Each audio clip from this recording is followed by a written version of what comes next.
তারা যখন একটু ক্ষমতা পেয়েছে রাতারাতি তারা সেই ক্ষমতার ভোল পাল্টিয়ে তারা মানব থেকে দানব হয়ে গেছে।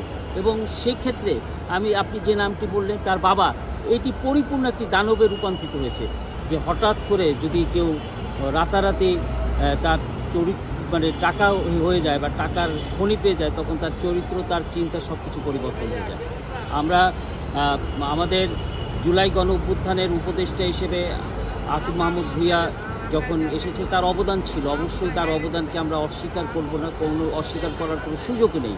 কিন্তু তার এই উপদেষ্টা হওয়ার পর এই তকমাকে কাজে লাগিয়ে তার বাবা যেভাবে শুধু কুমিল্লা না, কুমিল্লা তো আছে, সাথে সাথে বনশ্রীও, মানে যেখানে তাদের বসবাস, দুই জায়গায় যেভাবে তার আধিপত্য বিস্তার করেছে, যেভাবে তার অহংকার বিস্তার করেছে, যেভাবে সে লুটপাট বিস্তার করেছে, এটি সমাজকে এটি নতুন মেসেজ দিয়েছে যে গরিব যদি, মানে অসহায় যদি হঠাৎ করে যদি কোনো কিছু পেয়ে যায়, তখন সে দিশেহারা হয়ে যায়। আসলে তাদের ভিতরে তো রাজনীতি ছিল না, বা রাজনীতির কোনো, তারা এই জুলাই গণ অভ্যুত্থানের আগে তাদের ওরকমভাবে কোনো পরিচিতিও ছিল না। তারা হঠাৎ করে জুলাই গণ অভ্যুত্থানে, আপনি যেটি বলেছেন যে আসলে আমরা জুলাই গণ অভ্যুত্থানেও আমরাও কিন্তু রাজপথে ছিলাম। আপনি জানেন যে মায়ের ডাকের সাথে আমরা কাজ করি এবং গত 30 বছর রাজনীতিতে মানবাধিকার নিয়ে বিভিন্ন বিষয়ে আমরা কথা বলেছি। এবং এই 30 বছরে অনেক সরকার আমাদের কাছের মানুষ এবং বর্তমান উপদেষ্টারাও অনেকে আমার উপস্থাপনায় তারা বক্তব্য রেখেছে।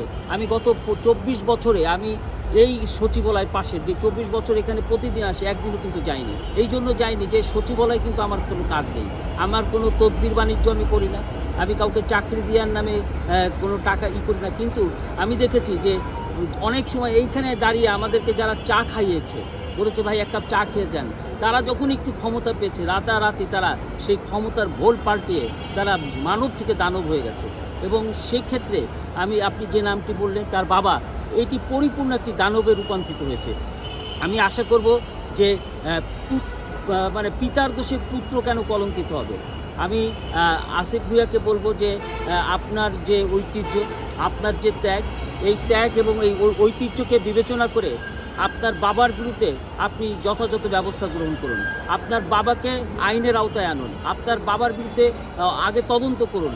এবং এই তদন্ত যদি সঠিক হয় যে তার বিরুদ্ধে যেসব অভিযোগ বিভিন্ন মিডিয়াতে আমরা দেখছি, আমরা বিভিন্ন ঘটনায় দেখছি, বিভিন্ন জন সংবাদ সম্মেলন করে তার বিরুদ্ধে কথা বলছে, এই কথাগুলো যদি সত্যি হয়, তাহলে অন্যদের যদি বিচার হয়, তাহলে আপনার বাবার প্রচলিত আইনে কেন বিচার হবে না? আমি আপনার কাছে প্রশ্ন, আমি উপদেষ্টার কাছে প্রশ্ন আপনার মাধ্যমে করতে চাই, এই প্রশ্ন আরও করতে চাই যে আজকে যারা উপদেষ্টা হয়েছে তাদের কাছে আমাদের প্রত্যাশা অনেক। তারা একটি নির্বাচন দেবে, তারা প্রত্যেকেই দেশপ্রেমিক হবে, দেশের জন্য, মানুষের জন্য তারা কাজ করবে।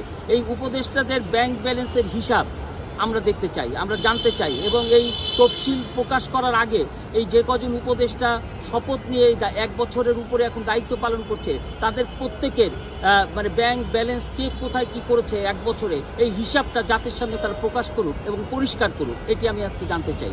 আমি পরিশেষে একটি কথা বলবো যে যেই অন্যায় করুক, সে যত বড়ই হোক, বা গত 17 বছরে শেখ হাসিনার চেয়ে বড় ক্ষমতাবান বাংলাদেশে কেউ ছিল না, এটি সত্য। এই এত বড় ক্ষমতাবান যদি বাংলাদেশের জনতার স্রোতে হারিয়ে যায়, তাহলে আপনারা সেই ক্ষমতার কাছে কোনো ক্ষমতাবান না। তাই ওই ইতিহাস দেখে, ওই শেখ হাসিনার ক্ষমতার দাপট দেখে আপনাদেরকে চিন্তা করুন, আপনারা সেই জায়গায় আনুন যে সে যদি উড়ে যেতে পারে, সে যদি ধ্বংস হয়ে যেতে পারে, আপনারা ধ্বংস হওয়ার জন্য বেশি সময় নেবে না জনতা। তাই আমি আশা করব যে এই বিষয়গুলো, যে অভিযোগ যাদের বিরুদ্ধে আসছে, তারা যেন তাদের অভিযোগ পরিষ্কার করে। কারণ আপনারা শহীদ আবু সাঈদ, শহীদ মুগ্ধ, শহীদ অসীমের রক্তের উপরে দাঁড়িয়ে আছেন। বাংলাদেশে গুম হওয়া ইলিয়াস আলী, চৌধুরী আলম, সাজ্জুদুল ইসলামের রক্তের উপরে আপনারা দাঁড়িয়ে আছেন। যে রক্ত বাংলাদেশকে একটি নতুন বাংলাদেশ দিয়েছে, এই রক্তের সাথে বেইমানি করার কারো ক্ষমতা নেই, আমারও নেই, আপনারও নেই, বাংলাদেশের কোনো নাগরিকের নেই। ধন্যবাদ।